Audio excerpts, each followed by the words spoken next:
Movie fan മീഡിയയുടെ പുതിയൊരു വീഡിയോയിലേക്ക് സ്വാഗതം. ഒരു കാലത്ത് ഹിറ്റുകളുടെ രാജാവായിരുന്നു ദിലീപ്. അതോടൊപ്പം ജനപ്രിയ നായകൻ എന്ന പേരും ദിലീപിന് ചാർത്തി കൊടുത്തു. എന്നാൽ 2017 പുറത്തിറങ്ങിയ രാമലീലയ്ക്ക് ശേഷം ഒരു ഹിറ്റ് സിനിമ നൽകാൻ ദിലീപിനായിട്ടില്ല. കൊട്ടിഘോഷിച്ചു വന്ന ബാന്ദ്രയും തങ്കമണിയുമെല്ലാം തിയേറ്ററിൽ അമ്പേ പരാജയപ്പെട്ടു. എന്നാൽ ഇപ്പോഴിതാ വീണ്ടും ഒരു ദിലീപ് ചിത്രം തിയേറ്ററുകളിലേക്ക് എത്തുന്നു.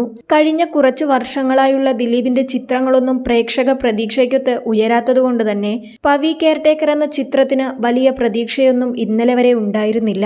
എന്നാൽ ചിത്രത്തിന്റെ ട്രെയിലർ ഇന്നലെ പുറത്തു വന്നതോടെ ആ അഭിപ്രായത്തിൽ വലിയ മാറ്റങ്ങൾ സംഭവിച്ചിട്ടുണ്ട്. ഒരുപക്ഷെ പഴയ ദിലീപ് ചിത്രത്തിലേക്കുള്ള ഒരു മടങ്ങിപ്പോക്കാവാം ഇതെന്നാണ് ഭൂരിപക്ഷ അഭിപ്രായം. കുടുംബ പശ്ചാത്തലത്തിൽ വരുന്ന കോമഡി ചിത്രങ്ങൾ എക്കാലവും വിജയിച്ചിട്ടുണ്ട്.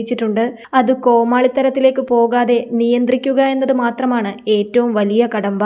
അടുത്തിടെ പരാജയപ്പെട്ട ചില ദിലീപ് ചിത്രങ്ങൾക്ക് സംഭവിച്ചതും അതായിരുന്നു. എന്നാൽ പവി കെയർടേക്കറിലേക്ക് എത്തുമ്പോൾ സിറ്റുവേഷൻ കോമഡികളാണ് കൂടുതൽ. ആവർത്തന വിരസതയില്ലാത്ത പല സന്ദർഭങ്ങളും രസകരമായ രംഗങ്ങളും 2 മിനിറ്റ് 35 സെക്കൻഡ് ദൈർഘ്യമുള്ള ട്രെയിലറിൽ കാണാൻ സാധിക്കുന്നു. പൂച്ചക്കണ്ണൻ വിനീത് എന്ന് മലയാളികൾ ഇഷ്ടത്തോടെ വിളിച്ച വിനീത് കുമാർ സംവിധാനം ചെയ്യുന്ന മൂന്നാമത്തെ സിനിമയാണ് പവി കെയർടേക്കർ. അയാൾ ഞാനല്ല, ഡിയർ ഫ്രണ്ട് എന്നീ ചിത്രങ്ങൾ മികച്ച സിനിമകളായിരുന്നുവെങ്കിലും എന്തുകൊണ്ടോ തിയേറ്റർ വിജയം നേടിയിരുന്നില്ല. ആ ജോണറിൽ നിന്നെല്ലാം മാറി ഒരു കോമഡി മൂഡിൽ കുടുംബ ചിത്രം ഒരുക്കുന്നത് ഇതാദ്യമാണ്.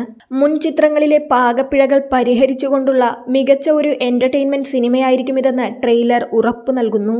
ദിലീപിനെ കൂടാതെ ജോണി ആന്റണി, രാധിക ശരത് കുമാർ തുടങ്ങിയവർ ചിത്രത്തിൽ കഥാപാത്രങ്ങളായി എത്തുന്നുണ്ട്.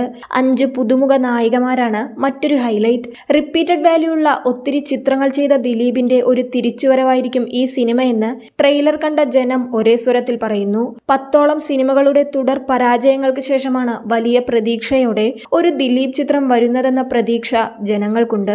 തങ്കമണിക്കും ബാന്ദ്രയ്ക്കുമൊക്കെ കൊടുത്ത വൻ ഹൈപ്പ് ഈ സിനിമയ്ക്ക് മനഃപൂർവ്വം അണിയറ പ്രവർത്തകർ നൽകിയിട്ടില്ല.